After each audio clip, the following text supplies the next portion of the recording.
রিক্তা এসেছেন বলে আমি খুব খুশি। রিক্তা যদি একটু কথা বলেন। মাসুদ ভাই এবং বাকি সবাইকে অনেক অনেক শুভেচ্ছা। আমি কারোর সাথে ওইভাবে আমার কথা হয়নি মাসুদ ভাইয়ের ছাড়া।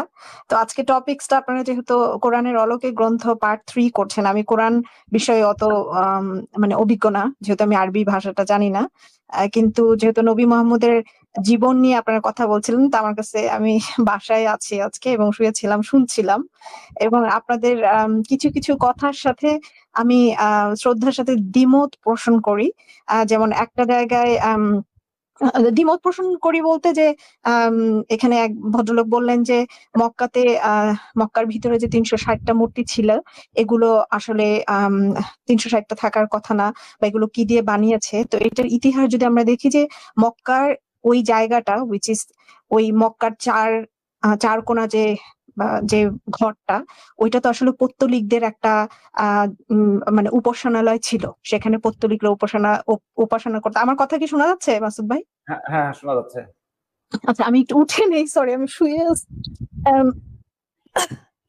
তো যেহেতু ওটা পৌত্তলিকদের উপাসনা ছিল, আমরা জানি যে সেটা কিভাবে, মাসুদ ভাই আপনার হয়তো মনে আছে যে আম, মক্কাকে আসলে মক্কা হিসেবে পরিচিত করার যে বংশ পরম্পরার যে একটা হিস্ট্রি, সেই হিস্ট্রিটা কিন্তু আসছে নবী মুহাম্মদের ফোর ফাদার মানে আরো ধরেন 7 প্রজন্ম আগের একজন মরুভূমিতে যখন উনি ছাগল চড়াতে গিয়েছিলেন অনেককে নিয়ে, তখন তারা একটা পাথর পায়।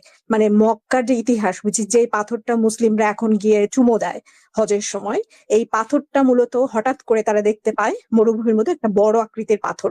যেহেতু মরুভূমিতে বড় আকৃতির পাথর এবং একটু ভিন্ন কালারের পাথর, তখন সাদা পাথরটা থাকে, এবং এই কারণে কিন্তু বলা হয় যে সাদা পাথরের মধ্যে মুসলিমরা চুমো খাইতে খাইতে পাপ শোষণ করতে করতে, একটা প্রচলিত কথা আছে, এটা নাকি কালো হয়ে গেছিল, এরকম যাই হোক বলে। তো ওইখান থেকে তারা যখন এই ধরনের একটা আশ্চর্য রকমের পাথর তারা মরুভূমির মধ্যে পায়, এই পৌত্তলিকরা, তখন তারা সেই পাথরটাকে তুলে এনে এই 7 বার পাক দিয়ে, মানে 7 বার ঘুরে তারপরে তারা তাদের সবচাইতে যে বয়োজ্যেষ্ঠ যে মানুষ ওই গোত্রের মধ্যে ছিল, ওনারা তখন এই একটা ঘর তৈরি করে এবং তার ঘরের মধ্যে এই পাথরটাকে রাখে। এবং ওই পৌত্তলিকরা তখন বিশ্বাস করত যে এই পাথরটা যেহেতু একদম অপরিচিত তাদের কাছে, যেহেতু এই ধরনের পাথর তারা এর আগে দেখেনি, দেয়ারফর তারা বিশ্বাস করত যে এই পাথরটা ডেফিনেটলি গডের কাছ থেকে আসছে, কারণ তারাও তো এক ধরনের ঐশ্বরিক ক্ষমতাতে বিশ্বাস করত, এবং এই গড যেহেতু এদেরকে এই পাথরটা পাঠিয়েছে, দেয়ারফর এটা যদি মানুষ এটাকে যদি 7 পাক দিয়ে ঘুরে, বা এটাকে যদি আপনার পূজা করে, যেটা মুসলিমরা এখন করে পৌত্তলিকরা, সো তাদের পাপ মোচন হবে। তো এইভাবেই মূলত মক্কার যে হিস্ট্রিটা শুরু হয়।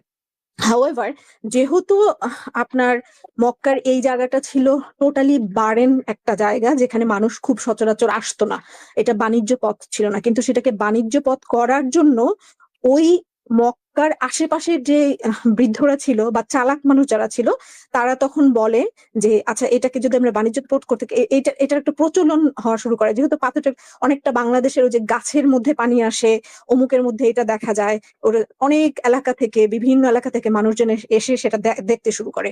তো মক্কার মধ্যে, মানে বাংলাদেশে মক্কা যেমন বলতে, অনেক সময় শুনি যে বাংলাদেশে অনেক সময় দেখা যায় আলুর মধ্যে আল্লাহ, বেগুনের মধ্যে আল্লাহ, মোরগের এক্স্যাক্টলি, মুখে আল্লাহ শব্দ। হ্যাঁ হ্যাঁ, হ্যাঁ হ্যাঁ, ওইটাই করে। এরকমই হ্যাঁ ছিল হ্যাঁ। আর কি বিষয়টা। তখন তারা এটা প্রচার করা শুরু করে যে এটা হচ্ছে ঈশ্বর প্রদত্ত একটা জিনিস। হ্যাঁ, যেহেতু এই ধরনের পাথর তারা এর আগে দেখে নাই, কারণ ওই মানে ছাগল চড়ানো মানুষ কি, বা বাইরের বিশ্বে কি হচ্ছে, গ্রিসে কি হয়ে যাচ্ছে, রোমানে কি হয়ে যাচ্ছে, বা তাদের কাছাকাছি যে শহর সিরিয়াতে কি হয়ে যাচ্ছে, ইয়েমেনে কি হয়ে যাচ্ছে, তারা সেগুলো জানতো না। সো সেই কারণে তারা এই জিনিসটার প্রচার করতে শুরু করে যে এইখানে যদি তোমরা আসো। তো ওনারা যেটা করে সেটা হচ্ছে একটা সহজ পদ্ধতি, মানে সহজ একটা পথ আবিষ্কার করার জন্য, যে তোমরা যারা বাণিজ্য কাফেলা, মানে তোমরা প্রতি বছর, যেটা আমরা ওকাজের মেলা বলি, আপনি মাসুদ ভাই হয়তো বা বাদ বাকি সবাই হয়তো জানেন যে ওকাজের মেলা। সো ওনারা একটা মেলার আয়োজন করে, যে মেলাতে প্রতি বছর হচ্ছেন আপনারা এখানে আসবেন, আপনাদের যে নিজস্ব মূর্তিগুলো আছে, মানে যেই মূর্তিগুলো আপনারা ঘরে পূজা করেন, যে মূর্তিগুলো আপনারা মন্দিরে পূজা করেন, সেটা হতে পারে ইয়েমেন থেকে, সেটা হতে পারে সিরিয়া থেকে, সেটা হতে পারে হিজাজ থেকে।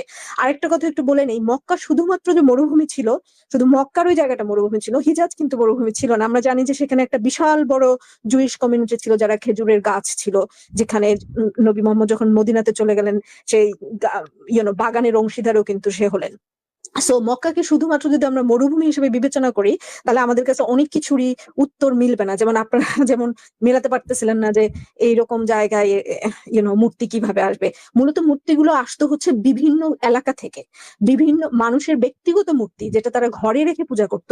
কিন্তু ওই মূর্তিটাই যদি ওনারা এটাও বলতেন যে তোমরা তোমাদের মূর্তিগুলো এখানে রাখো, এখানে এসে যে মানুষরা যে পূজা করবে বিভিন্ন এলাকা থেকে, বিভিন্ন গোত্র থেকে, বিভিন্ন জায়গা থেকে, বিভিন্ন দেশ থেকে, সিরিয়া থেকে, অমুক জায়গা থেকে, ইয়েমেন থেকে, এরা এসে যে প্রতি বছর এখানে যে পূজা করবে, এখান থেকে যে একটা লভ্যাংশ আসবে, বাণিজ্য হবে, যেটা ধরেন ওকাজের মেলা। সো এই বাণিজ্য থেকে যে অর্থটা আসবে এটাই ছিল তাদের অর্থনীতির অন্যতম উৎস।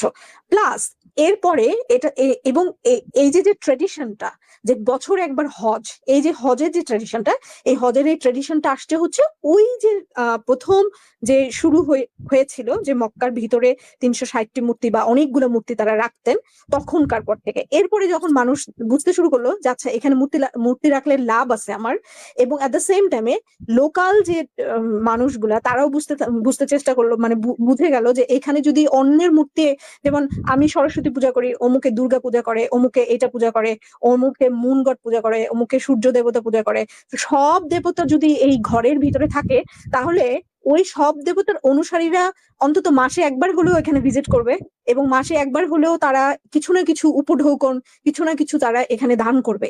দেয়ারফর এইটা তাদের একটা ইকোনমিক্যাল জোন হয়ে যায় মূলত। এখান থেকেই হচ্ছে আপনার 360টা মূর্তি বা এর বেশি মূর্তি বা এর কম মূর্তির যে হিস্ট্রিটা এখান থেকে মূলত আসে। এটা হচ্ছে 1 নাম্বার। 2 নাম্বার হচ্ছে যে নবী মোহাম্মদের অস্তিত্ব ছিল কিনা, এটা যদিও অনেক বিখ্যাত পণ্ডিতরা, এখানে রবার্ট স্পেন্সারের বইয়ের কথা বলা হলো, রবার্ট স্পেন্সারের বইটা আমি পড়েছি, উনি বিভিন্নভাবে চেষ্টা করেছেন যে নবী মোহাম্মদের অস্তিত্ব ছিল না। এটা নবী মোহাম্মদের অস্তিত্ব যে ছিল এর বড় প্রমাণ হচ্ছে কোরআন। এখন আপনারা বলতে পারেন যে কোরআনের কম্পাইলেশন তো অনেক পরে হয়েছে, কিন্তু কোরআনের যে ইয়াগুলো পাওয়া গেছে আপনার কি বলে এটারে কি বলে, মানে ওই যে লিখিত আকারে যে কার্বন কপি গুলা যেগুলো কার্বন এডিটিং, ওটা কাছাকাছি সময়ে যায়। আরেকটা হচ্ছে যে আরেকটা জিনিস হচ্ছে যে হিজাজ যে ক্যালেন্ডারটা, মানে হিজরি সনের যে ক্যালেন্ডারটা, আমরা হিজরি সনটা কোত্থেকে পাই? আমরা পাই হচ্ছে যে নবী মোহাম্মদ যখন হিজরতে চলে গেলেন, তাই না? আমার ভুল হলে মাসুদ ভাই ঠিক করে দিবেন, যে উনি যখন মক্কা থেকে মদিনাতে চলে গেলেন, এটাই তো তার হিজরি। সো এই যে চাঁদের যে ক্যালেন্ডারটা, এই ক্যালেন্ডারটা কিন্তু তখন থেকে প্রচলিত।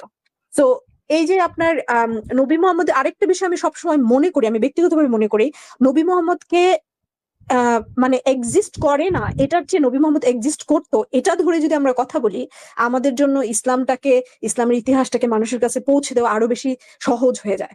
হ্যাঁ, কারণ আপনি যখন একটা হিস্টোরিক্যাল ক্যারেক্টারকে মানে ইতিহাস থেকে এবং সে যে তখন তার যে অস্তিত্ব ছিল, আমরা কেন চিত্র পাই না? আমরা কিন্তু চিত্র পাই, এখনো কিন্তু কিছু কিছু মিউজিয়ামে তার ছবি আছে, কিন্তু সে ব্যক্তিগতভাবেই তার, যদি আমরা হাদিস গুলোকে যদি আমরা ধরেন সায়েন্টিফিক, আমি মনে করি যে হাদিস হচ্ছে কোরআনের চেয়ে বেশি সায়েন্টিফিক, মানে scientific in a sense like not বৈজ্ঞানিক ভাবে প্রমাণিত কিছু, কিন্তু হাদিসের একটা মানে আছে, মানদণ্ড আছে। সেটা কি, যে ধরেন আমরা এটাকে মানদণ্ড করতে পারি, এটা সহি, এটা মানে সহি না, বা এটা জাল হাদিস, এভাবে আমরা বলতে পারছি।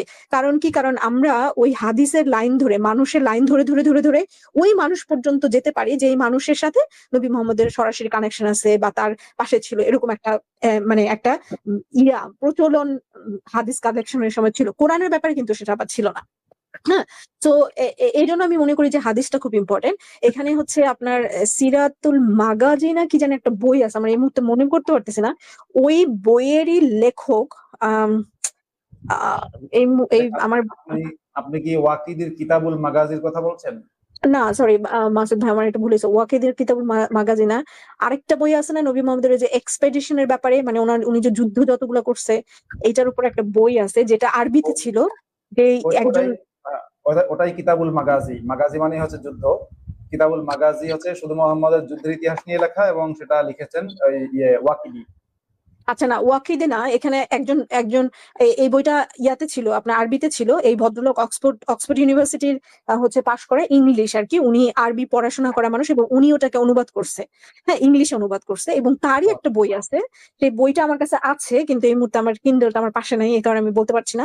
ওই বইটাতে উনি হিস্টোরিক্যাল মোহাম্মদের একটা খুব দারুণ অ্যানালিসিস উনি করেছেন, যে এই যে যে সমস্ত স্কলাররা মূলত মানে ওনার ওনার উনি তো একজন মানে জাস্ট একজন historical writer basically, মানে he translated the book of মানে ওই আরবি বুকটা যারা কেউ অনুবাদ করে নাই সেই বইটাকে উনি অনুবাদ করছেন। কিন্তু ওনার তারপরে আবার উনি একটা বই লেখেন historical Mohammad something like that, আমার কাছে আছে বইটা, এবং সেখানে উনি খুব সুন্দরভাবে এই জিনিসটা মানে বর্ণনা করেছেন যে নবী মোহাম্মদ বলতে একজন ব্যক্তি মূলত সেখানে একজন হিস্টোরিক্যাল ফিগার সেখানে ছিল। এখন সে খারাপ ছিল ভালো ছিল সেটা হয়তো অন্য বিষয়, অন্য আলোচনা, কিন্তু সে যে ছিল এবং তার দ্বারা যে এবং তার এবং আমরা যদি এটা শোনেন, আমরা যদি এটা বলি কেউ এক্সিস্ট করে না, তাহলে আমরা যখন বলবো যে নবী মোহাম্মদ জুইশদেরকে হত্যা করছে, নবী মোহাম্মদ কাবার যে এই যে হজ পালনের যে ইয়াটা মক্কা দখল করে নিল, এরপরে যে কাবাতে যে কার্নেস করলো, এরপরে যে কাবা মানে সে টোটালি তার কবজার মধ্যে নিয়ে নিল, এরপর যে ঘটনাগুলো, এগুলোকে আপনারা কিভাবে ব্যাখ্যা করবেন? এগুলো ব্যাখ্যা করার তো কোনো উপায় নেই, কারণ আমরা তো তাহলে ইনভ্যালিড করে দিচ্ছি, তাই না? রিক্তা আপু, আমি এখানে একটু বলি। এখানে হ্যাঁ, হ্যাঁ। আমরা যখন সরল সমীকরণ অথবা সহ সমীকরণের সমাধান করি, তখন এক্স মনে করি 5 অথবা 10 ধরে নেই, ইমাজিনারি একটা জিনিস ধরে নিয়ে আমরা করি। তো আমরা যদি নবী মুহাম্মদের এক্সিস্টেন্সটাকে আপনি এখানে বলছেন যে নবী মুহাম্মদের যে এক্সিস্টেন্সটা ছিল এর প্রমাণ হচ্ছে কোরআন। তো কোরআনকে যদি আমরা প্রমাণ হিসেবে উপস্থাপন করি, তাহলে আমরা ধরে নিলাম যে আমরা কোরআনটার উপরে অলৌকিক একটা গ্রন্থ বিশ্বাস করে নিলাম। আগে মান্যতা দিতে হবে। যদি না না অলৌকিক একটা না না না না না অলৌকিক একটা বিশ্বাস, এটা আমি বলতেছি না। মানে একটা বই সেই সময়কার আমরা পাই, একটা বই আমরা সেই সময়কে পাই। আমি অলৌকিক লৌকিক আচ্ছা, আমরা কোরআনকে একটা প্রামাণ্য গ্রন্থ এবং একটা ঐতিহাসিক বই হিসেবে ঐতিহাসিক গ্রন্থ, হ্যাঁ হ্যাঁ বিশ্বাস করি না, কিন্তু প্রামাণ্য গ্রন্থ যেখানে মুহাম্মদের অপকর্মের প্রমাণ আছে এবং ঐতিহাসিক বই যেখানে মুহাম্মদের ইতিহাসের অনেক কিছুই আছে। সেই আমরা যে নবী মুহাম্মদকে পড়ি, আমরা যে নবী মুহাম্মদকে পড়ি, এই পড়াটা আমরা কোত্থেকে পড়ি? আমরা তো কোরআন থেকেই পড়ি, আমরা তো হাদিস থেকেই পড়ি, আমরা তো নিজের আবিষ্কার করি না। সেটাই আমার পয়েন্টটা ক্লিয়ার করতে চাচ্ছি, এটা যে আমরা যারা বলি যে নবী মুহাম্মদের কোনো ফিজিক্যাল এক্সিস্টেন্স ছিল না, তারপরেও নবী মুহাম্মদের আমরা কথা কেন বলি? আমরা এই জন্য বলি, ওকে মনে করে নেই, তোমরা যেহেতু বিশ্বাস করো, ধরে নিলাম তোমাদের নবী মুহাম্মদ এক্সিস্ট করতো। এখন যদি ধরে এক্সিস্ট করতো, তাহলে আমরা এর উপরে কথা বলি তোমার নবী মুহাম্মদের কর্মকাণ্ড এরকমের ছিল, উনি যদি এই রকমের কর্মকাণ্ড যিনি করেন, এই রকমের ক্যারেক্টার থাকে, উনি একজন মহামানব হতে পারেন না, উনি একজন প্রফেট যোগ্যতা অর্জন করতে পারেন না। অতএব তিনি, তোমরা যে নবী বা মহামানব বা প্রফেট ভাবো, এগুলা মূর্খতা ছাড়া আর কিছু না। আমরা এটাকে ধরে নিই সমাধানের মতো, এক্স সমান 5 ইত্যাদি ইমাজিনারি ধরে নিয়ে তাদের এই বিশ্বাসের উপরে একটা প্রশ্ন উঠাই। এখানে একটা কথা আছে রিক্তা, আমি একটু বলি, তারপরে আমি আমাদের আজগর ভাইয়ের কাছেও একটু বিষয়ে মতামত চাইবো। আমি যেটা বলছি যে ইসলামের যে ইতিহাসটা এবং হিন্দু ধর্মের যে বইগুলো, এর মধ্যে একটা মৌলিক পার্থক্য আছে। এই আপনি যদি হিন্দু ধর্মের পুরাণ পড়েন কিংবা মহাভারত পড়েন কিংবা রামায়ণ পড়েন, সেখানে পুরো গল্পগুলো মানে কৃষ্ণের গল্প, তারপর অন্যান্য যে দেবদেবীর গল্প, পুরো গল্পগুলো পড়লেই আপনার বোঝা যাবে এগুলো সবই হচ্ছে আপনার কাল্পনিক চরিত্র এবং সেগুলো আপনার এক্সিস্ট করেছে। মানে কৃষ্ণ কখনো এক্সিস্ট করতো কিংবা রাম কখনো এক্সিস্ট করতো কিংবা শিব কিংবা পার্বতী কখনো এক্সিস্ট করতো, এরকম মনে হবে না, কারণ এগুলো গল্পের মতোই মনে হবে। ঠিক যেরকম আপনাকে যদি ঠাকুরমার ঝুলি বলি, তখন আপনার কাছে মনে হবে একটা তো গল্প। আপনি যদি একটু বড় হন, তাহলে আপনার মনে হবে এটা গল্প। আপনাকে যদি কুমির এবং বাঘের গল্প বলি, তাহলে আপনার মনে হবে এটা গল্প। কিন্তু ইসলামের যে ইতিহাসটা আমরা কোরআন থেকে হাদিস থেকে পাই, ইসলামের ইতিহাসটা কিন্তু সেভাবে গল্পের মতো করে লেখা না। এটা কিন্তু কোন রকম মানে পৌরাণিক কাহিনী পুরা বা আপনার অতি অলৌকিক গল্প সেরকম কিন্তু না। ইসলামের ইতিহাসটা হচ্ছে একজন সাধারণ মানুষের জীবনের যে গল্প থাকে সেরকম গল্প। মুহাম্মদের জীবনের গল্প একজন সাধারণ মানুষের জীবনের গল্পের মতোই গল্প। সুতরাং এটা বাস্তব হওয়ার সম্ভাবনা অনেক বেশি। তবে মানুষ হিসেবে মুহাম্মদ সাধারণ কেউ নন, তিনি অবশ্যই মানুষ হিসেবে অসাধারণ। কারণ মুহাম্মদ একাধারে অসাধারণ রকমের খুনি, অসাধারণ রকমের ধর্ষক, অসাধারণ রকমের গণহত্যাকারী, অসাধারণ রকমের ধোঁকাবাজ, অসাধারণ রকমের মিথ্যাবাদী, এবং সোজা কথা বলা যায় এমন অসাধারণ রকমের একজন অপরাধী যার দ্বারা মানুষের পক্ষে সম্ভব এমন কোন অপরাধ নেই যা তিনি করেননি। মানুষের পক্ষে করা সম্ভব যত অপরাধ হতে পারে আপনারা কল্পনা করতে পারেন, তার সকল অপরাধী তার দ্বারা সংঘটিত হয়ে গেছে এবং এটা লেখা আছে কোরআন এবং হাদিসে। যদি বলেন প্রমাণ কি, প্রমাণগুলো কোরআন হাদিস, কোরআন এবং হাদিসের মধ্যে আছে। সুতরাং আমিও মনে করি যে মোহাম্মদ এক্সিস্ট করতো। এই যে মোহাম্মদ আরেকটা জিনিস মাসুদ ভাই, আপনার সাথে একটু অ্যাড করি, সরি আপনাকে একটু ইন্টারাপ্ট করলাম। আরেকটা জিনিস হচ্ছে যে আমাদের সবচাইতে বড় কনফিউশনের জায়গা হচ্ছে নবী মোহাম্মদের মৃত্যুর অনেক বছর পরে তার জীবনী লেখা হয়েছে। এটাই তো সবচাইতে বড় প্রবলেম। আমরা মানে অনেকেই এটা বলার চেষ্টা করেন যে আমরা কিভাবে বুঝবো যেটা, কিন্তু এটা কিন্তু সত্য। নবী মোহাম্মদের মৃত্যুর উইথিন 80 ইয়ার্স এর মধ্যে, মানে মৃত্যুর উইথিন 80 ইয়ার্স এর মধ্যে কিন্তু তার জীবনী কিন্তু লেখা হয়েছিল। কে লিখছিলেন? সেটা লিখেছিলেন হচ্ছে আবু বকরের সন্তান। ওনার নামটা কি মাসুদ ভাই? আমি নাম ভুলে যাই, ইয়ার ভুলে যাই, নামটা ভুলে গেলাম।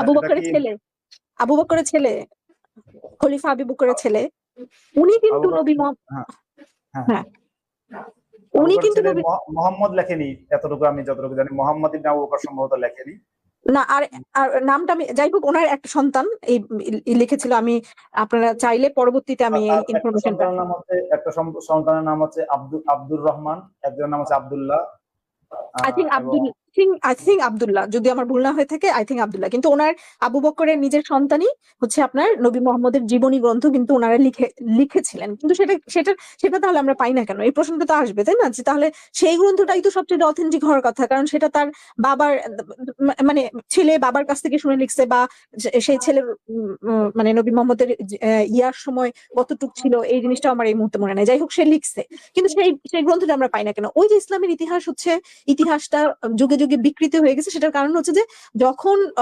আপনার আরেকজন খলিফা থেকে আসলেন, আপনার সিরিয়া থেকে যখন উনি আসলেন, এসে যখন তাকে নিয়ে বিভিন্ন জায়গায় যাওয়া হচ্ছে ঘোড়াতে চড়ে, যে এটা হচ্ছে নবী মোহাম্মদ, এই আল্লাহ নবী এখানে এটা করছে, আল্লাহ নবী ওইখানে ওইটা করছে, আল্লাহ নবী এখানে এটা করছে। এবং আবু বকরের ছেলে তখন অনেক খুশি হয়ে সেই খলিফার আরেকজন খলিফার সন্তানকে উনি তখন এই বইটা বলে যে আমরা তো এরকম আমি তো এরকম ইতিহাস সংগ্রহ করছি, তা আমার কাছে আল্লাহ নবীর জীবনী আছে, মানে আমরা লিখছি, আমার কাছে এই বইটা আছে। তখন উনি যখন এই বইটা খুললেন, খোলার পরে দেখলো যে এখানে মক্কার সাহাবীদের চেয়ে হিজাজের নবী মোহাম্মদের, কারণ নবী মোহাম্মদের দীর্ঘ একটা সময় হিজাজে কাটছে, হিজাজে তার ভালো এবং মন্দ দুইটা দিকে সবচেয়ে বেশি হচ্ছে আপনার, হিজাজ বলতে মদিনার কথা আমি বলতেছি, মদিনাতে উনি বেশি সময় কাটিয়েছেন, মদিনাতে উনি বেশি বিয়ে করছেন, মদিনাতে উনি বেশি এক্সপেডিশন করছেন, মদিনাতেই তো উনার রুথলেস যে চরিত্রটা এটাই বেশি প্রকাশ হয়েছে। প্লাস মদিনাতে উনি যে আপনার আশ্রয় পেয়েছেন হিজাজিদের কাছে, সেটা ইহুদি বলেন, খ্রিস্টান বলেন, বাকি যারা ছিল তাদের কাছে, ওই বইয়ের মধ্যে ওনাদের বর্ণনা বেশি ছিল। এখন ওই ওমরের ছেলে, সম্ভবত আমার ভুল না হয়ে থাকলে ওমরের ছেলে অথবা অন্য একজন সাহাবীর ছেলে, তখন যখন বইটা দেখলো, দেখার পরে ওনার মাথা খারাপ হয়ে গেল যে কেন মক্কা সাহাবীদের ব্যাপারে এই বইয়ের মধ্যে তেমন কিছু লেখা নেই। তার মানে কি মক্কা সাহাবীরা তেমন কিছু করে নাই নবীর জন্য? এটা ছিল তার কোশ্চেন। আচ্ছা, এরপরে উনি যেটা করে সেটা হচ্ছে এই বইটা নিয়ে উনি ওনার বাবার কাছে চলে যায়। ওনার বাবা দেখেও বলে যে এই বই চলবে না, এই বই পুড়ায় ফেলো। এই যে ইসলামের ইতিহাসে বই পুড়িয়ে ফেলা, মানে যেমন ওসমানও তো কোরআন পোড়ায় ফেলছে, ঠিক আছে? তো নবী মোহাম্মদের জীবন উইথিন 50 থেকে 80 বছরের মধ্যে যে জীবনী গ্রন্থটা, যে গ্রন্থটা থেকে আমরা আরো নবীরে ভালো করে চিনতে পারতাম, আরো বেশি অথেন্টিক হইতো, সেই গ্রন্থটা পর্যন্ত শুধুমাত্র হিজাজের সাহাবীদের বা হিজাজের ওনার কলিগদের বর্ণনা বেশি ছিল জন্য সেটাকে পোড়ায় ফেলছিল। এই জন্য হচ্ছে আমরা কোনো নবীর তৎকালীন জীবনের, মানে কাছাকাছি সময়ের কোনো হাদিস বই আমরা পাই না, কারণ ওনারা নিজেদের মধ্যে এই দ্বান্দ্বিক অবস্থানের কারণে সেটা কিন্তু পোড়ায় ফেলছে। আচ্ছা, এরপরে হচ্ছে ওনারা কমিশন করার পরে এই যে হচ্ছে আপনার সিরাতুল্লাহ রাসূলুল্লাহ যে পরবর্তী যে বইটা আমরা পাই, এরপরে হচ্ছে আপনার কয়েক বছর ধরে এগুলো লিখে বর্তমানে আর কি আমরা সেটা পাই। এখন এটা কতটুকু অথেন্টিক, মানে এই ঘটনাটা অথেন্টিক বা বইগুলা কতটুকু অথেন্টিক হয়েছে এবং কার ইনফ্লুয়েন্স কতটুকু, এটা আমরা জানি না। সো এটা একটা বড় প্রবলেম ইসলামের ইতিহাসের, যে যার যখন ধরেন কোরআনও তো অনেকবার হয়েছে, রিশাফেল হয়েছে, তাই না? কোরআনও অনেকবার মানে বিভিন্ন সময় কোরআনকে বিভিন্ন সূরার চেঞ্জেস আনা হয়েছে, সূরার ক্রমবিন্যাস ভিন্নতা আছে, সেটা তো আমরা জানি, একদম রিসেন্ট ইতিহাস পর্যন্ত আমরা জানি।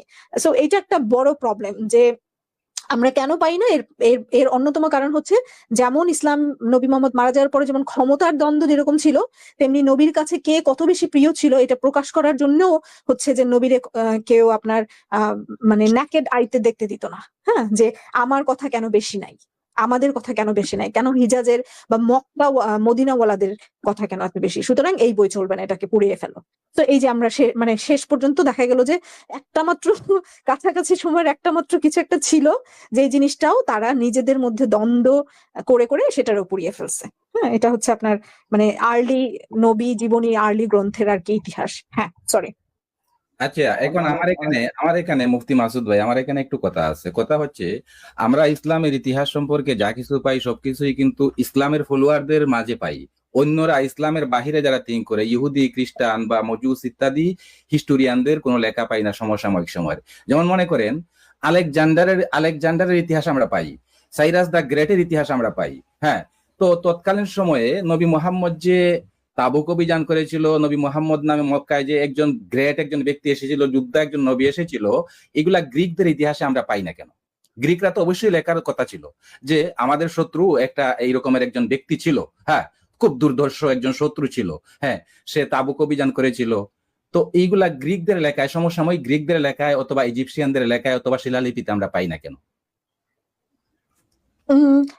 এইটার হ্যাঁ, এটার কয়েকটা কারণ থাকতে পারে। একটা হচ্ছে যে মক্কা কিন্তু, যদি আমরা মক্কারে প্রাণকেন্দ্র হিসেবে ধরি, আপনি ওই যে অয়েল পাওয়ার আগ পর্যন্ত, মানে একদম সৌদির রিসেন্ট ইতিহাসও যদি আপনি দেখেন, সৌদি কিন্তু খুব গুরুত্বপূর্ণ কোনো দেশ ছিল না। মানে এই যে একটা কর্নারে একটা দেশ, এই দেশটারে আপনি মানে এখানে কি চলতেছে এটা নিয়ে আসলে 1921 সালের আগে এত গুরুত্বপূর্ণ ছিল না, না, এত গুরুত্বপূর্ণ ছিল না। এবং এখানে কি চলতেছে, এখানে কে গ্রেট লিডার, এবং এর পরবর্তী সময় দেখা গেছে উনি মারা যাওয়ার পরে সাহাবীরা যেভাবে এক্সপেডিশন করছে সেই ইতিহাসগুলো কিন্তু আমরা পাই।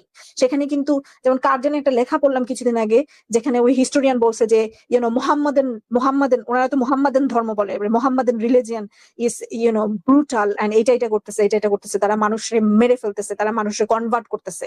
এই ইতিহাসগুলো কিন্তু আমরা আবার পাই সাহাবীদের সময়কার সময় পাই। কিন্তু নবী মোহাম্মদ যখন জীবিত ছিলেন তখন কিন্তু তার সম্প্রসারণটা কিন্তু খুব বেশি ছিল না, বড়জোর ইয়েমেন পর্যন্ত ছিল, এবং সিরিয়াতে বাণিজ্য করতে গেছে, এটা 2টা ঘটনা আমরা পাই।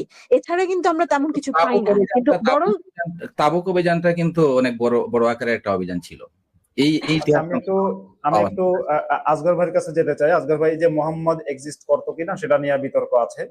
আমি মনে করি এক্সিস্ট করতো, রিক্তাও মনে করেছেন এক্সিস্ট করতো, কেউ কেউ মনে করে এক্সিস্ট করতো না। এটা নিয়ে যদি আপনি একটু বলেন। ধন্যবাদ। আমি ওই যে এটা একটা প্রশ্ন রাখছিলাম, আমি যে বলিনি যে মোহাম্মদ এক্সিস্ট করেনি, আমি বলছি যে অনেক লোকে বিশ্বাস করে মোহাম্মদ এক্সিস্ট করে না, যেখানে আমি ডক্টর রবার্ট স্পেন্সারকে আমি কোট করছি। আমি ম্যাডামের সঙ্গে একমত, যদি আমরা মোহাম্মদকে বাদ দিই তাহলে ইসলাম থাকে না, কোরআন থাকে না। এই কোরআন হচ্ছে মোহাম্মদকে নিয়ে, তার জীবনের নিয়ে, সে কি করছে কি না করছে এটা নিয়ে কোরআন এখানে। কিন্তু তো যদি কোরআনটা আমি একটু ইন্টারাপ্ট করছি ভাই, যদি পুরো কোরআনটাকে আমরা পড়ি শুরু থেকে শেষ পর্যন্ত, ব্যাখ্যা বিশ্লেষণ এবং শানে নজুল, মানে কোন প্রেক্ষিতে কোরআনের এই আয়াতটা নাজিল হয়েছে বা সেগুলো নিয়ে যদি পড়ি, তাহলে বুঝবো যে ব্যক্তি মোহাম্মদের স্বার্থ সংরক্ষণের জন্য, মানে তার স্বার্থ চরিতার্থ করার জন্য, সুবিধা হাসিল করার জন্য যত রকমের যা কিছু হতে পারে তার সবটাই কোরআনে করা আছে। মানে কোরআনটা যে ব্যক্তি মোহাম্মদের ব্যক্তিগত সুখ লাভের একটা অস্ত্র। এক্স্যাক্টলি এটা তো এটা হলো যে কোরআন যদি বাদ দিয়ে মোহাম্মদ ইসলামে থাকে না। এখন ম্যাডাম বললেন যে আমরা হাদিস থেকে অনেক কিছু জানি বা কোরআনে অনেক কিছু আছে। কোরআনের যে মেইন মানে স্ক্রিপ্টটা, যেটা বলা হয় পাথর, চামড়া, গাছের পাতা উল্লেখ ছিল, ওটার একটাও সন্ধান আমরা কোথাও পাই না। এগুলো যদি পবিত্র ছিল, ওগুলা কোরআন মতো পবিত্র, এগুলো কোথাও কিছু পাওয়া যাবে না। সেকেন্ড হলো যে হাদিস মোহাম্মদের মরার 250 বছর পরে গিয়ে এটা লেখা হয়েছিল, এবং হাদিস গুলো যে লিখছে বুখারী, যে বুখারা সে আরব ছিল না, সে বুখারাতে গিয়ে সে লিখছে ওটাকে, তার লেখায়, তখন তো হাতে লেখা হতো, কারণ প্রিন্টিং প্রেস ছিল না, সে লেখাগুলো কোথায়, মেন ম্যানুস্ক্রিপ্টটা কোথায়, আমরা কোথাও এটা খুঁজে পাবো না। অর্থাৎ এগুলো সব পরে হয়েছে। কোরআন বলছে যে মক্কার আগের নাম ছিল বেকা। বাক্কা জি, বাক্কা বাক্কা বাক্কা। এই কোরআনেও আছে। কোরআনে, যে আমি কোরআন থেকে বলবো, কোরআনে লেখা আছে যে বাক্কা, এটা নাম ছিল বাক্কা। এবং যদি আমরা একটু রিসার্চ করি, আমরা লেবাননে একটা জায়গা পাই যার নাম হচ্ছে বেক্কা। লেবাননে একটা ওখানে আমি এটা সার্চ করে দেখছি, ওখানে আছে বেক্কা। ওটা তো কি মক্কার আগে লেবাননে ছিল, ওখান থেকে আবার মক্কাতে আসছে? এটা একটা প্রশ্ন আসছে এখানে। আরেকটা প্রশ্ন আসে যেটা, যে এই মরুভূমিতে কোন সুস্থবান কোন মানুষ গিয়ে ওখানে বসবাস আরম্ভ করতে পারে? তো এই আরবের লোকরা যে ওখানে বসবাস করতো, তারা কোত্থেকে আসছে? তার বাইরে থেকে আসছে না তা ওখানকার লোক? আমরা যদি একটু লক্ষ্য করি, 25,000 বছর আগে মক্কা, তখন থেকে প্রায় 25,000, তার বেশি হতে পারে, আমি অনুমানিক বলছি, তখন থেকে এই আরবে এই লোকরা এখানে থাকে। এবং কোরআন বলছে যে মুহাম্মদের আগে তাদের কাছে কোনো নবী পাঠানো হয়নি, মুহাম্মদ হলো প্রথম নবী তাদের কাছে। তো আমার যেটা ব্যক্তিগত ধারণা, আমার যদি ভুল হয় তো আপনারা এটাকে শুদ্ধ করে দিবেন প্লিজ, যে মক্কাতে বসবাস ছিল, মক্কা একটা গ্রিন মানে ফল, যেখানে আপনার চাষবাস হতো, পানি ছিল, এই ধরনের একটা জায়গা ছিল। আপনার সেকেন্ড আইস এজের পরে এই ওখানে আপনার ক্লাইমেট চেঞ্জ হয়ে গেল, ওখানে ধীরে আস্তে আস্তে আস্তে এটা মরুভূমি হয়ে গেছে। সেখানে তারা থাকতো, এখানে থাকছিল। তৎকালীন সময় কোনো পাসপোর্ট দরকার ছিল না, কোনো ভিসা দরকার ছিল না। তারা যদি ইচ্ছা করতো অন্য জায়গায় চলে যেতে পারতো, তারা যায়নি ওখানে, কারণ তারা ওখানে জন্ম নিয়েছে, ওখানে থাকতো তারা এখানে। তো সেই মরুভূমিতে আল্লাহ একজন নবী পাঠালেন মূর্তি পূজা তাদের বিরুদ্ধে। কিন্তু যদি আমরা আরেকটু চিন্তা করে দেখি, তৎকালীন সময় ইন্ডিয়ার নাম কি ছিল, হিন্দুস্তান ছিল না, হিন্দুস্তান অনেক নাম ছিল না, কি নাম ছিল আমি জানি না। মূর্তি পূজারীর মেন সেন্টার ছিল সে ইন্ডিয়া, এখনকার ইন্ডিয়া। ওখানে সব লোকেই মূর্তি পূজারী ছিল, কিছু বুদ্ধিস্ট ছিল। সেখানে আল্লাহ নবী পাঠান না কেন? মোহাম্মদকে ওখানে পাঠালো কেন? এই কতগুলো প্রশ্ন। একটা যে আরবি ভাষার সম্বন্ধে আমি একটা জিনিস দেখাচ্ছি আপনাকে, যে বই লিখছে যে অনেক কিছু লোক, একটা বই দেখাচ্ছি আপনাদের এখানে, দেখতে পাচ্ছেন বইটাকে? হ্যাঁ হ্যাঁ, বইটার নাম Mohammad, his life based on the earliest sources. Earliest, সবচেয়ে আগের সোর্স যেটা, এটা লিখছে একজন ভদ্রলোক, তার আসল নাম ছিল মার্টিন লিংস। উনি মুসলমান হয়ে গেলেন, তার নাম আবু বকর সিরাজউদ্দিন। তো ইনি এই আর্লিয়েস্ট সোর্স কোথা থেকে পেলেন? কোথায় লেখা ছিল আগে আর্লিয়েস্ট সোর্স? মোহাম্মদের সময় কি লেখা এত বেশি ইজি ছিল? আপনি এই জিনিসটা দেখেন, তৎকালীন আরবি ভাষায় বা হতো, লেখা হতো এটা কাটে এটা। এবং মক্কা যে একটা ব্যারেন ল্যান্ড ছিল, যেখানে কিছু হতো না, সেই ব্যাখ্যাটা আমরা এখানে পাবো। একটা বই আছে, এটা না দেখেন, এটার নাম হচ্ছে 23 ইয়ার্স। মোহাম্মদ যে 23 বছর যে ইসলাম প্রচার করছেন, 13 বছর মক্কাতে, 10 বছর মদিনাতে, ওটা লেখা বই। এই বই লেখা হলো আলী দাশতি। ইনি ছিলেন একজন আয়াতুল্লাহ, ইরানের আয়াতুল্লাহ। উনি বইটা লিখছেন এখানে। ওই বইতে উনি লিখছেন যে মক্কাতে ঘাসও পাওয়া যেত না ওখানে, এত ব্যারেন ছিল ওখানে, ওটা কিছু ছিল না ওখানে। তো এগুলো যদি আমরা এটাকে, এসব হিস্ট্রিকে বাদ দিয়ে যদি অন্য হিস্ট্রিকে নিই, তাহলে আমরা হিস্ট্রিকে আমরা বিকৃত করতেছি এটাকে। তো এই ইসলাম সম্বন্ধে আলাপ করতে হলে আমাদেরকে কোরআনকে সামনে রেখে আমাদের আলাপ করা উচিত। কোরআন কি বলছে? যেমন ধরেন মোহাম্মদ কোন সনে জন্ম নিয়েছে কেউ জানে না, কেউ জানে না। কিন্তু মুসলমানরাও জানে না, এবং ইসলামের যে বইগুলো আছে, কোরআনে, হাদিসে, সিরাত গ্রন্থে, কোথাও কিন্তু এক্সাক্ট মুহাম্মাদের জন্ম সন, জন্ম তারিখ কিন্তু কোথাও বলা নেই। কিছু নাই। কিন্তু মুসলমানরা ওনার জন্মবার্ষিকী পালন করেন ওনারা, যেখানে সন কেউ জানা নাই। আপনি যদি একটু দেখেন, আজ থেকে যদি আপনি 50-60 বছর পিছনে যান, বাংলাদেশে অনেক লোকের তার জন্ম তারিখ তার জানা না, অনেকে জানে না। আমার একজন আত্মীয়, উনি ছিলেন প্রফেসর, একটা কলেজের প্রিন্সিপাল ছিলেন। উনি লাহোর ইউনিভার্সিটিতে থেকে পাশ করে গোল্ড মেডেলিস্ট। ওনাকে আমি একদম জিজ্ঞেস করলাম যে আপনার জন্ম তারিখ জানবেন না? ভাই আমি জানি না। তো আমি যে এটা শুনছি ওটা লাগাই দিয়েছি আমার বার্থ সার্টিফিকেটে। কারণ তৎকালীন সময় বার্থ রেকর্ড করার কোনো একটা ছিল না, মানে এত গুরুত্বপূর্ণ ব্যাপার ছিল না। তো মোহাম্মদের যে আজ থেকে 1500 বছর আগে মোহাম্মদের জন্ম তারিখ কে লিখে রাখছে? মক্কাতে কোনো মাদ্রাসা ছিল, কোন স্কুল ছিল না। অনেক লোক বলে আরবি গ্রামার। আরবি গ্রাম তো অনেক পরে আসছে, যেটা একজন কি বলে পার্সিয়ান তৈরি করছে বলা হয় আর কি। এটা তো বিতর্ক আছে এটা কে লিখছে, কিন্তু কোন আরবরা কোনো আপনার গ্রামার ঠিক করেনি, আরবি গ্রামার। তাহলে কি তাদের ভাষা ভুল ছিল? না, ভুল ছিল না। তো এইসব কিছু আছে যে মেন কথা যেগুলোকে নিয়ে আমাদেরকে আলাপ করতে হয়। তো আমরা যদি কোরআনকে নিয়ে যদি সামনে রেখে আলাপ করি তাহলে আমাদের জন্য ভালো হয়। তাহলে আমাদের মুমিন ভাইরা তারা জানতে পারবে কোরআনটা জিনিসটা কি।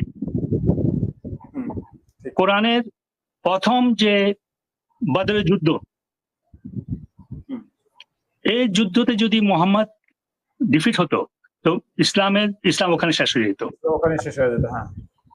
কিন্তু আপনি লক্ষ্য করে দেখেন কোরআনের মধ্যে আছে এই যুদ্ধের জন্য আল্লাহ স্বয়ং নিজে তলোয়ার নিয়ে যুদ্ধ করছে ওখানে। স্বয়ং আল্লাহ ফেরেশতারা যুদ্ধ করেছে, এটা কোরআনে লেখা আছে। এবার আল্লাহ নিজে যুদ্ধ করেছে লেখা আছে। জি আমি আপনাকে দেখাচ্ছি। সূরা নম্বর 8 17 নম্বর আয়াতটা দেখেন। সূরা নম্বর 8 17 নম্বর আয়াত আমি বের করছি। ইউহারিবুন আল্লাহ ওয়া রাসূলিহি, এরকম একটা আয়াত আছে। ওই যে ফালাম তাকতুলুহুম ওয়ালাকিন্নাল্লাহা কাতালাহুম ওয়া মা রামাইতা ইয রামাইতা ওয়ালাকিন্নাল্লাহা রামা। তুমি তাদেরকে হত্যা করোনি বরং আল্লাহই তাদেরকে হত্যা করেছে। ওই আয়াতটা কি? জি করোনি বরং আল্লাহই তীর নিক্ষেপ করেছেন। হ্যাঁ, জি আল্লাহ। আমার ধারণা তৎকালীন সময় মক্কার পপুলেশন জনসংখ্যা কয়েক হাজার বেশি ছিল না। ম্যাডাম যে মদিনার কথা বললেন, মদিনা অনেক জু ছিল, ওখানে বেশিরভাগ জু ছিল, প্যাগান খুব কম ছিল ওখানে। ওটা খুবই একটা, ওখানে অনেক চাষবাস হতো, ওটার সঙ্গে মক্কার সঙ্গে তুলনা হয় না। মদিনার মানে মদিনাতে জুরাই ছিল সবচেয়ে শক্তিশালী। তো ওটা আমরা এই ব্যাপারে অন্য সময় আলাপ করতে পারবো। তো এখন যে এই 1000 বা 700 লোক গেছিল আবু সুফিয়ানকে রক্ষা করার জন্য, তার কাফলাকে রক্ষা করার জন্য, 1000 থেকে 700, এই 700 লোককে ডিফিট দেওয়ার জন্য আল্লাহ এক জায়গায় বলছেন আমি 5000 সৈন্য ফেরেশতা দেবো। 5000, যেখানে এক ফেরেশতা ইজ এনাফ। কারণ আপনি ফেরেশতাকে দেখতে পাচ্ছেন না, তো ফেরেশতা আসি তলোয়ার দিয়ে গলা কেটে ফেললো, আপনি বুঝতে পারবেন না। সেখানে 5000 শূন্য ফেরেশতা পাঠার আল্লাহ কি প্রয়োজন ছিল ওখানে? আর ওখানে যখন মোহাম্মদ বললো আমি এত লোক মারছি, এত লোক মরছি এখানে, তো আল্লাহ তখন বললেন যে তুমি মারো না, এটা আমি মারছি। ও যে আয়াত আপনি পড়লেন যেটাতে, তো আল্লাহ এখানে যুদ্ধ করেনি? যুদ্ধ করছে তো আল্লাহ, যেখানে আল্লাহ নিজে কেমনে মারলো। এখন কোরআনকে বুঝতে হলে মুফতি সাহেব আমাদের একটা ওই যে ব্ল্যাঙ্কেট একটা বিশ্বাসে ওখান থেকে সরিয়ে আসতে হবে আমাদেরকে। আমার এক প্রিয় বন্ধু উনি একটা বই লিখছে কোরআনের উপরে, যেটাকে আমার সৌভাগ্য হয়েছিল ওটাকে এডিট করার জন্য। বইটার নাম হলো Reaching Beyond Faith, a Modern Mind Reach the Quran. কোরআনকে যদি আপনার বুঝতে চায় তাহলে আমাদেরকে মডার্ন মাইন্ড নিয়ে এটা পড়তে হবে। এটাকে আমরা যে আরেকটা কথা যে কোরআনে যে ভিন্ন ভিন্ন ধরনের যে ভাষা আছে কোরআনে, শুধু আরবিক না, এখানে অন্য অনেক ফরেন ল্যাঙ্গুয়েজের মধ্যে আছে, ভাষা অনেকের মধ্যে আছে। যেমন ধরেন এই কোরআন ট্রান্সলেটটা দ্য কোরআন, এটা ট্রান্সলেট করছে একজন জু, ইরাকি জু, তার নাম হচ্ছে এনজে দাউদ। সূরা ফুরকান নিয়ে ওনার এটা ধারণা, উনি এটা লেখছেন ওখানে কোরআনে শব্দ ফুরকান এটা আসছে আরামাইক থেকে। আরমানিয়ানের যে ভাষা ছিল ওটা ছিল পুরকান থেকে এটা হয়ে গেছে ফুরকান। এখন যদি ইসলামের আরম্ভ বিগিনিং দিকে যায় তাহলে ইবনে ওয়ারাক, ইবনে নফলের থেকে আরম্ভ করে আমরা নিচে আসতে পারি, পরে আমরা আসতে পারি যে ইসলাম কিভাবে স্থাপিত হলো। এবং কিন্তু এটা আমাদের ধরে নিতে হবে যে মোহাম্মদ বলে এক ব্যক্তি ছিল। যদি আমরা এটা অস্বীকার করি তাহলে কোরআন নিয়ে আমরা কোনো আলাপ করতে পারবো না। ধন্যবাদ। আমি ঠিক আপনার সাথে মানে এই কথাটা আমি মানে বলার জন্য মূলত ঢোকা, যে আমরা যদি নবী মোহাম্মদের এক্সিস্টেন্টকে যদি অস্বীকার করে ফেলি বা ছিল না এটা যদি বলি, তাহলে আমাদের জন্য কোরআনকে এক্সপ্লেইন করা যাবে না, হাদিসকে মানে এটা বলার অর্থ এনেও না যে আমি কোরআনকে অলৌকিক গ্রন্থ ভাবতেছি, হাদিসকে সায়েন্টিফিক কোনো ভাবতেছি, এটা না। কিন্তু আমাদেরকে ওই লাইন অফ থটে যাওয়া যাবে না, কারণ তখন আমরা যে কাজটা বা আপনারা যে কাজটা করতে চান এটা ডিফিকাল্ট হয়ে যাবে। ট্রু, আমি আপনার সাথে একমত, আপনার সঙ্গে একমত। জি, আমি তাহলে আমরা অলরেডি 1.5 ঘন্টার মতো হয়েছে। আমি চাচ্ছি একটু লাইভটাকে গুছিয়ে নিতে, মানে অর্থাৎ শেষ করে দিতে। তো সবার কাছ থেকে একটু 2 মিনিট করে শুনতে চাই বা 1 মিনিট করে। আর রিক্তা, আপনি এসছেন জন্য আপনাকে ধন্যবাদ। আপনি যদি আমাদের এই লাইভটা প্রতি বাংলাদেশ সময় রাত 10টায় হয় এবং প্রতি বুধবারে হয়, তো পরশুদিন বুধবারে আমি লাইভটা করতে পারিনি বলে আজকে শুক্রবার করছি। কিন্তু আমাদের নেক্সট পর্বটা আপনারা দেখবেন কোরআনকে অলৌকিক গ্রন্থের এর 4র্থ পার্ট, 4র্থ পর্ব আপনারা দেখবেন আগামী বুধবারে। সেটা দেখার আমন্ত্রণ জানাচ্ছি।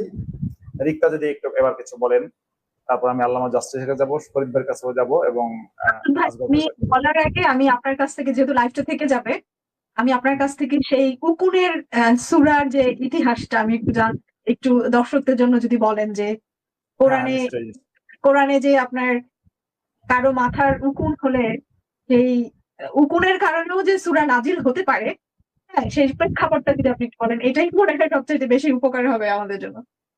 উকুন নাকি পিঁপড়া? আপনি কি পিঁপড়ার কথা বলছেন?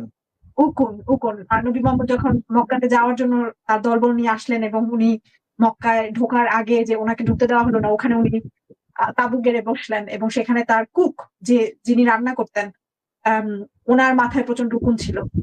সে উকুন আপনার বেয়ে বেয়ে পড়তেছিল এবং সে যেহেতু অনেক, মানে এই যে কোরআনের সূরাগুলোর যে কি বলবো এটা ছেলে খালামি বলবো নাকি কি বলবো, মানে এটা যে একটা ঐশ্বরিক গ্রন্থ হতে পারে, প্রেক্ষাপটটা কি, এই উকুনের একটা সূরার প্রেক্ষাপটটা জানলেই মনে হয় মুসলিম যারা মুমিন যারা তাদের একটু রিয়েলাইজ হবে যে ইটস নট পসিবল, মানে এটা ইম্পসিবল একটা কাজ, যে ওনার মাথায় যে উকুন পড়তেছে, উনি তো বলতে পারে না ওই ভদ্রলোককে যে তুমি চুল ফেলে দাও, কারণ তারা হজে যাওয়ার জন্য যাচ্ছে, কিন্তু তখন তার চুলটা ফেলে দিতে বললে তাহলে তার সোয়াব কম হবে।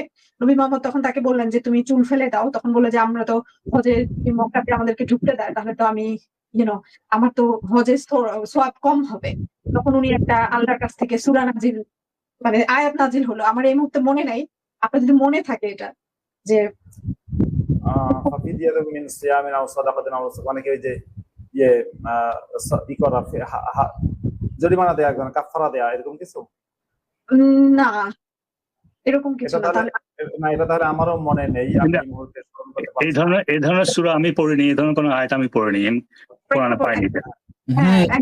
অ্যাকচুয়ালি সূরাতুন নামাল নামে একটা সূরা আছে আর সূরাতুল আনকাবুত নামে একটা সূরা আছে। নামাল নামে হচ্ছে পিঁপড়া আর আনকাবুত নামে মানে হচ্ছে স্পাইডার। হ্যাঁ, জি জি।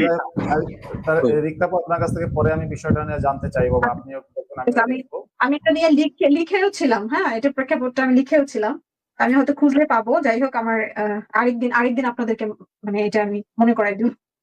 তবে একটা হাদিসে একটা বর্ণনা আছে, নবী মুহাম্মদ উম্মে রুমান বিনতে মিলহানের কাছে যাইতেন, এখানে খাবার দাবার করতেন এবং উম্মে রুমান বিনতে মিলহান নবী মুহাম্মদের মাথার উকুন বেঁচে দিত, এরকম একটা হাদিস আছে। এই হাদিসে জি, হ্যাঁ, একটা সূরার আয়াতের প্রেক্ষাপট, যেটা আমি প্রেক্ষাপটটা যখন আমি পড়ছি তখন আমি নিজে একটু মানে অবাক হয়েছি যে এটা কি করে সম্ভব যে এই আয়াতের প্রেক্ষাপটটা শানে নজুল যেটা, সেটা কিভাবে মানে একটা মানুষের মাথায় উকুন হয়েছে সেজন্য আসতে পারে। ওই প্রেক্ষাপটটা আমার মনে আছে কিন্তু সূরাটা মনে নাই। যাই হোক, আমি ওইটা আপনাদেরকে খুঁজে বের করে দিব, সমস্যা নেই। আপনি মনে হয় কোন একটা প্রেক্ষাপটের মাঝে পাইছেন। তো কথা হচ্ছে ইসলামিক স্কলাররা কিন্তু এক এক আয়াতের মাল্টিপল প্রেক্ষাপট বানায় নেয় ওদের ইচ্ছা মতো, হ্যাঁ, যেন ওদের বিলিফটা এখানে ফিট বসাতে পারে, এই জন্য একটা আয়াতের মাল্টিপল রকমের যার যার মতো করে প্রেক্ষাপট বানায়। সবগুলো অনেক ইখতিলাফ, যে ইখতিলাফ বলে না, ইখতিলাফ থাকে, অমুক ইমাম এটা বলে, তমুক ইমাম এটা বলে। যাই হোক, আমি যাচ্ছি একটু শেখ ফরিদ ভাইয়ের কাছে। ফরিদ ভাই, যদি আপনার আখেরি বক্তব্য দেন খুব সংক্ষেপে আমাদের এই আজকের বিষয় নিয়ে বা আমাদের লাইভ নিয়ে। শেখ ফরিদ ভাই মেবি বিজি। আচ্ছা, তাহলে আল্লামা জাস্টিস একটু। আচ্ছা, ঠিক আছে, আমার বক্তব্য আমি বলে ফেলি। তো আমার বক্তব্য আল্লাহ হচ্ছে, আপনারা যে লাইভটা করতেছেন কোরআন কি অলৌকিক গ্রন্থ পার্ট 3, তো এই যে লাইভটা করতেছেন মোস্ট ইম্পর্টেন্ট একটা লাইভ, এরকমের লাইভ সিরিজ হওয়া উচিত। আর আমি মনে করি ব্যক্তিগতভাবে কোরআন কোনো অলৌকিক বা ঐশ্বরিক কোনো গ্রন্থ নয়, এবং আমি ব্যক্তিগত ভাবে মনে করি যে নবী মুহাম্মদ নামে কোনো ব্যক্তির এক্সিস্টেন্স ছিল না। তারপরেও আমি কেন সমালোচনা করার ওয়ে পাই? আমি এই জন্য সমালোচনার ওয়ে পাই, আমি ওদেরকে বলি যে ওকে, আমরা যেভাবে সমাধান করি 1 সমান মনে করি 5 সরল সমীকরণ, 1 সমান মনে করি 10, তো ওদেরকে আমি এরকমের বলি, আচ্ছা ঠিক আছে, তোমরা যেহেতু নবী মুহাম্মদকে এত বড় একটা গ্রেট ক্যারেক্টার মনে করো, আর কোরআনকে এত বড় একটা মহাগ্রন্থ মনে করো, অলৌকিক গ্রন্থ মনে করো, কিছুক্ষণের জন্য মানে নিলাম তোমাদের কোরআন তোমাদের হিসাব মতে মহাগ্রন্থ, তোমাদের নবী গ্রেট ক্যারেক্টার, এরকমের কত কত আয়াত আছে। এখন আমরা দেখি যে যুক্তির আলোকে এবং বিচার বিশ্লেষণ করে তিনি কি গ্রেট ক্যারেক্টার হতে পারেন কিনা, এবং তোমাদের কোরআনের মধ্যে যে অসংখ্য অজস্র সাংঘর্ষিক কথাবার্তা আছে এবং ননসেন্স কথাবার্তা আছে, এইসব কথাবার্তা থাকা সত্ত্বে একটা গ্রন্থ কি অলৌকিক গ্রন্থ হতে পারে বা গ্রেট গ্রন্থ হতে পারে, এইগুলা একটু আলোচনা করে দেখে নিই, যুক্তি খাটিয়ে দেখে নিই, লজিক্যালি আলোচনা করে দেখি। এটা সাময়িক সময়ের জন্য ধরে নিয়ে আমরা এটি আলোচনা করি বা আমি আলোচনা করি। হ্যাঁ, আমার অনেক অনেক ধন্যবাদ আল্লামা জাস্টিস ভাই। শেখ ফরিদ ভাই আছেন কিনা আমি জানি না, ফরিদ ভাই কি আছেন? আচ্ছা, ফরিদ ভাই বোধ করি অন্য কোনো কাজে ব্যস্ত হয়ে পড়েছেন। মোহাম্মদ আসগর ভাই, আপনি তাহলে আজকে শেষ বক্তা, আপনি শেষে যদি খুব সংক্ষেপে বলেন তাহলে আমরা শেষ করে দিচ্ছি। হ্যাঁ, সংক্ষেপে বলে দিচ্ছি, আমরা এই কোরআন নিয়ে আলাপ করা আমাদের জন্য খুবই দরকারি। এটা মুমিন ভাইদেরকে জানানো কি কোরআন জিনিসটা কি, মুহাম্মাদের চরিত্র কি, এটা কোরআনের মধ্যে লেখা আছে। এটা আমরা যদি বিশ্লেষণ করে দেখি, আমরা লজিক্যালি এটা এক্সপ্লেন করব, আমাদের বানায় কিছু বলা দরকার নাই। কারণ কোরআনকে বুঝতে হলে আমাদেরকে এটাকে জানতে হবে কি কোরআন কিভাবে এটা তৈরি হয়েছে বা কে করছে বা কেন করলো, এবং মোহাম্মদ ব্যক্তিটা যে ছিল বা ছিল না এটা অন্য কথা, কিন্তু যদি উনি ছিলেন, ধরে নিলাম ছিলেন, উনি যে কত চরিত্রহীন মানুষ ছিল এটা কোরআনের মধ্যে আছে। আমরা এটাকে যদি আরো ভালোভাবে এটা প্রেজেন্ট করতে পারি তাদের কাছে, আমার মনে হয় অনেক মুসলমান উপকৃত হবে। ধন্যবাদ। অসংখ্য ধন্যবাদ মোহাম্মদ আসগর ভাই, ধন্যবাদ আজকে সবাইকে যারা যুক্ত হয়েছেন। আমাদের লাইভটার নিয়মিত অতিথি হচ্ছেন শেখ ফরিদ ভাই এবং মোহাম্মদ আসগর ভাই। তো আজকে আমরা খুব গ্রেট দুজন গেস্টকে পেয়েছি, একজন হচ্ছেন আল্লামা জাস্টিস এবং আরেকজন হচ্ছেন আমার খুব প্রিয় মানুষ ফিক্কার রহমান। আপনারা দুজনকেও স্বাগত, ধন্যবাদ জানাচ্ছি লাইভে যুক্ত হওয়ার জন্য। আবারও আপনারা আসবেন এবং কথা বলবেন, আমাদেরকে সমৃদ্ধ করবেন। বন্ধুরা যারা লাইভটি এতক্ষণ দেখেছেন এবং ভবিষ্যতে দেখবেন, সবাইকে ধন্যবাদ জানিয়ে তাহলে আজকের মতো শেষ করছি। শুভ সময়।